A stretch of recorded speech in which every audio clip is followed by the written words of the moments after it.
Say and welcome to another episode of the Bernie or Bust Show. Unshaved, unbathed, unedited, and unscripted. We're going to talk about neoliberalism today, and we're also going to issue a disclaimer for the Bernie or Bust Show a couple of days ago where we featured Trevor Noah. When we featured Trevor Noah, he had a guest on, Anand Giridharadas, and it was a good message. And I was trying to say that maybe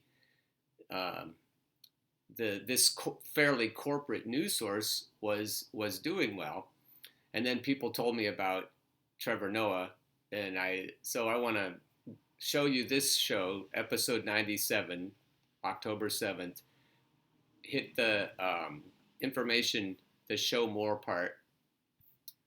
There's a lot there, but if you first go there, it'll look like this, and you won't see the disclaimer. So disclaimer, watch this segment before you decide that Trevor Noah is a worthy news source. Also read this. Trevor Noah criticized as anti-Semitic due to Twitter history. Here are some quotes from his Twitter account. He's talking about football, soccer football.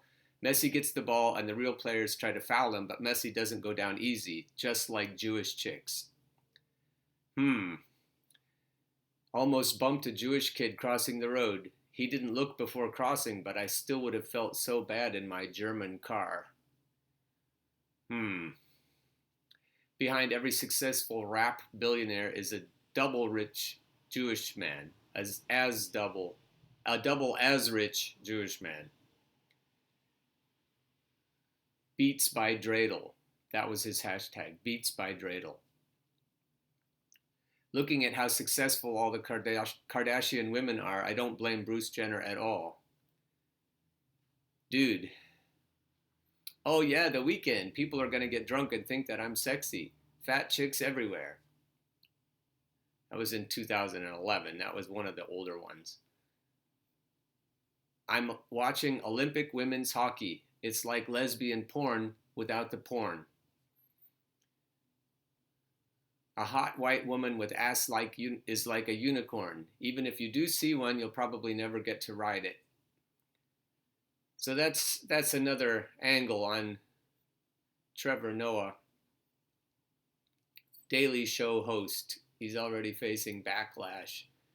And then we have to watch this clip. I linked to it so you can find it easily. And if you click on it, it'll jump to the moment in this new Bernie ad that shows him making fun of Bernie, saying he's bad with kids. What this clip is a segment of a clip. And then it goes on to show you what the clip actually was. So he is really, in this, he's totally unfair. And how, I don't know how you could call him a journalist after you watch this clip.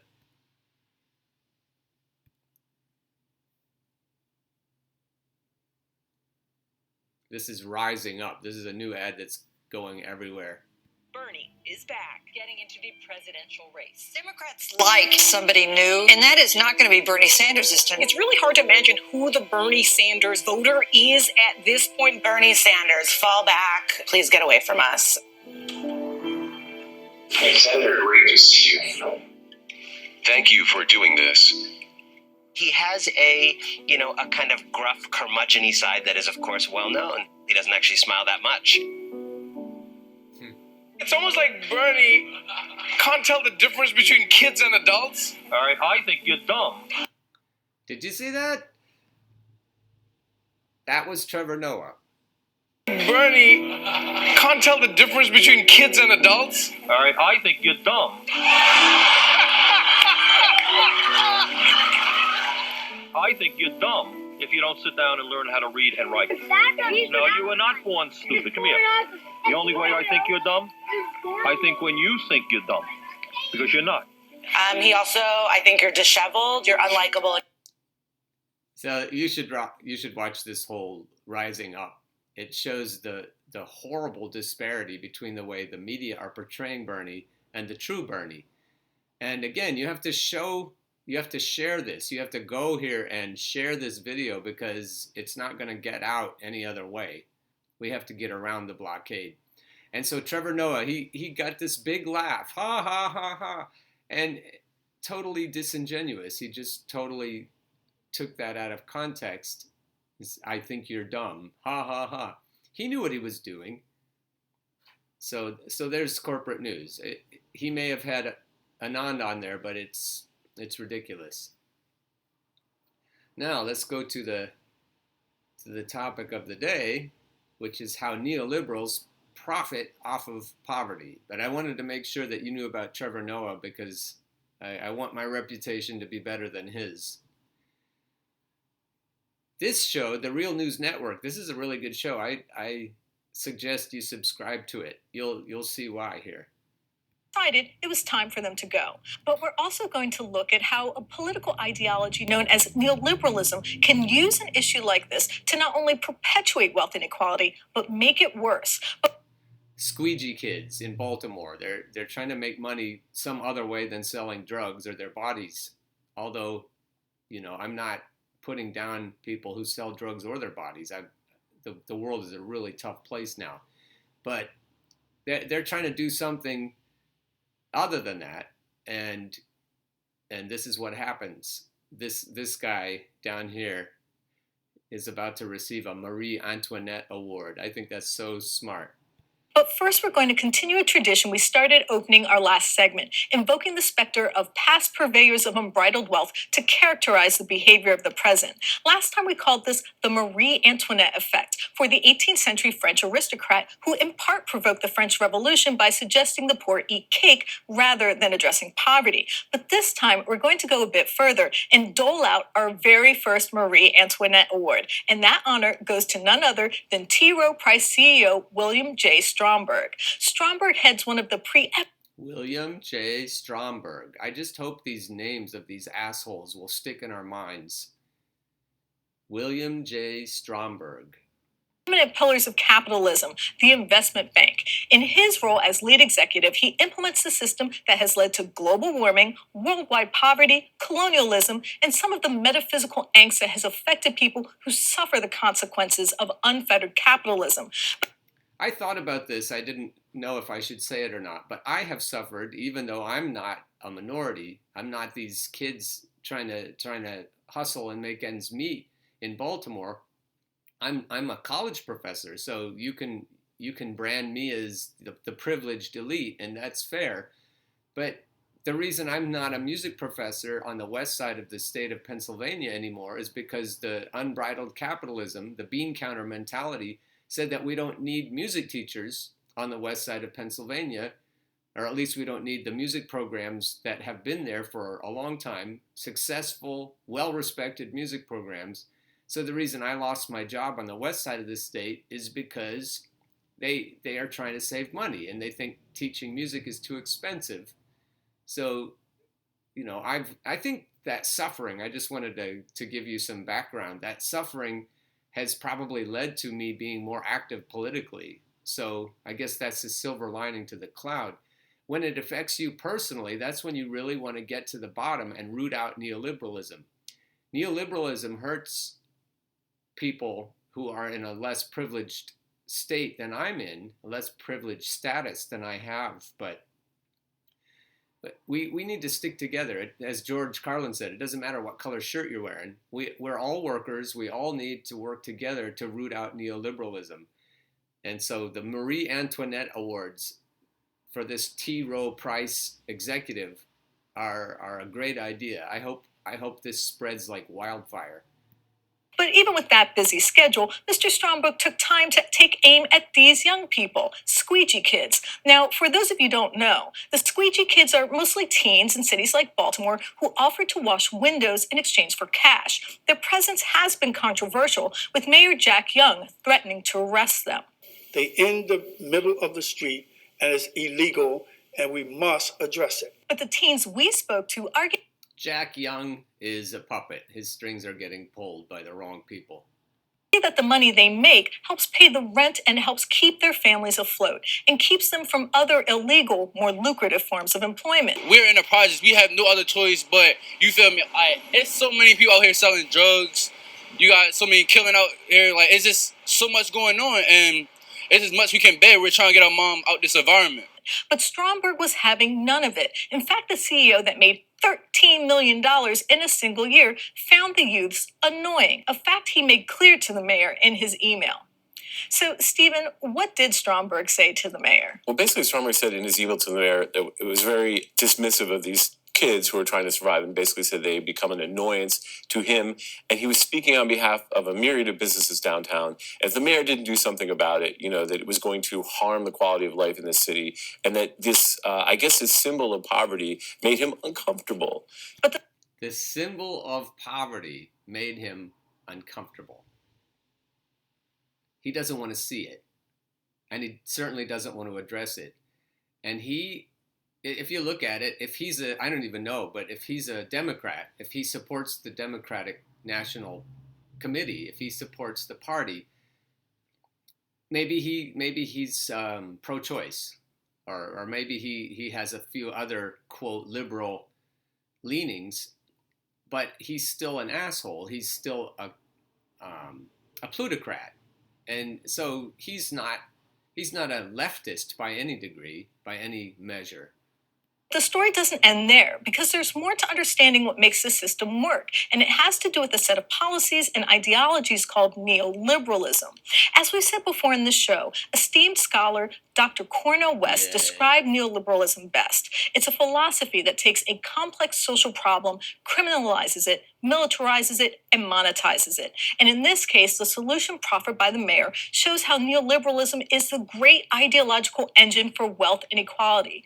So, Stephen, can you explain a little bit how neoliberalism and its policies work? Well, basically, let's look at the squeegee kids. It's a perfect example. So the squeegee kids are representative of poverty, and the problem that kids can't get jobs, and that we created such an economically isolated areas in the city that people really can't find a way to survive. Okay, so they go out and they squeegee, and the wealthier people who drive by feel offended by it. So what do? Do you go out and start an anti-poverty program? Do you give direct assistance? Do you try to curb some of the issues with affordable housing, some of the tax system that's unfair? No. What you do is you create a bureaucracy and a system around it that wealth enriches the people who problematize it, right? So you basically come up with bureaucratic solutions that actually fuel the income inequality by paying high-paid bureaucrats to monitor the situation. Right. You hire police to arrest them, that they go into the criminal justice system, and you basically create this bureaucracy of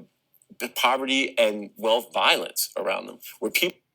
I live near Baltimore. I live about an hour, a little bit less than an hour away from Baltimore. So I've seen this firsthand. I've actually, as a part-time truck driver, I've delivered propane in pretty much every place in Baltimore, all the different parts of it, and the pockets of poverty are as difficult a situation as just about any city, inner city in the United States. So Baltimore is a perfect example of how neoliberalism hurts people, and not just the poorest people, but it hurts all of us, and it's evil. So if we're part of evil, if we take part in it as oppressors, it hurts us. And if we're oppressed, it hurts us. It hurts everyone. People are getting rich, but the underlying issue is completely ignored, and the inequality that created it is absolutely off the table. There's no discussion with the mayor about what about the conditions that created it. It's actually, let's set up a system that will actually give people jobs who are already well off, and let's ignore the kids who need direct money now. Right. Aren't they just bringing in people from our nonprofit industrial complex, giving them more money to handle a problem that they should have been addressing already? Yeah, right? I mean, it just shows how profitable it is, how profitable poverty is for people who have the social and political capital to benefit from it. How profitable poverty is. So they have no interest in fixing poverty because they're making so fucking much money off of it. If you want to fix it, that would mean you would stop your money flow. It's like curing cancer. That's what Goldman Sachs said about cancer. They said, is curing it a sustainable business model? And curing poverty, is that a sustainable business model? I guess not. And that's what we're up against. We're up against unspeakable evil. And we're not going to hear about it on corporate news because corporate news is benefiting from the police, from the militarization, from the for-profit prisons. All this stuff is making money hand over fist on the backs, on the broken lives of poverty, of people in poverty. Look at this video. It only has 27 likes. This show has 360K subscribers, but that's a drop in the bucket compared to the corporate news media. They've got only on this show, I don't know, it doesn't say how many views. If this were my show, I could tell you how many people had watched it. Oh, there it is, 117. Only 117 views. So we all need to watch this. We all need to promote this show. This is a good show. It looks good. The information is good. The script writing is good. Unlike me, they're scripted and edited, and it's awesome. We need to get news sources like this out around the blockade, because if we keep getting our news from where we're getting it now, this problem will never be solved. And this is a perfect example. So here is the destructive philosophy of neoliberalism in a nutshell. Abject poverty and economic isolation, exacerbated by racism, prompts teens to improvise a means to survive. But rather than address the underlying political structure that creates the conditions that make washing windows a necessity, politicians first turned to police and then found a way to turn it into a profit center. All of this set in motion by an executive rich beyond imagination. Stephen, I've got to ask, what do you think? I mean, what's your opinion here? Well, I think what we see here is why wealth inequality begets more wealth inequality, because the connection between the people who suffer from unfettered capitalism and the people who benefit gets wider and wider. Yes. It becomes impossible for them to imagine the circumstances that the people find themselves in who have suffered. And it is these young children, these teens who have suffered and who continue to suffer, are completely unknowable. The only thing they can come up with is a program. You would think a guy making $13 million a year would say, you know what, these kids are out here making $1 for washing windows.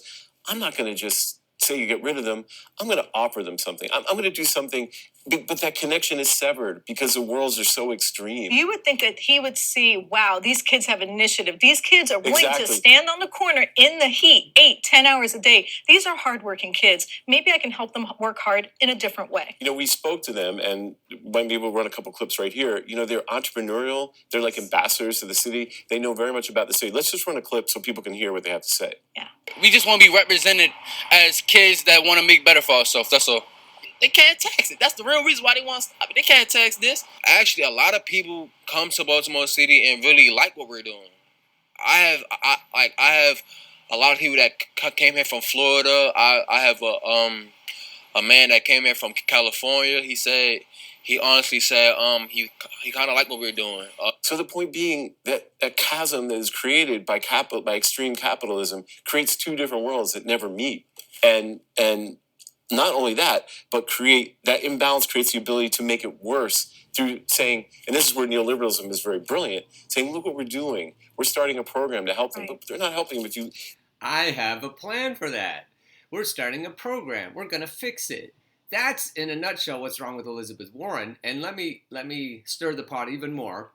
At the end of the day, that's what's wrong with neoliberal voters. That's what's wrong with suburban elitist white voters in particular, or whatever color they are. What if you're a suburban elitist, it doesn't matter what color shirt you're wearing or what color skin you're wearing. The elitism is what's killing us. So if you can vote in good conscience for Hillary Clinton or Elizabeth Warren or Bill Clinton or Barack Obama, I've had people screaming at me, you're the reason we have Donald Trump. No, the reason we have Donald Trump is because we have a broken system.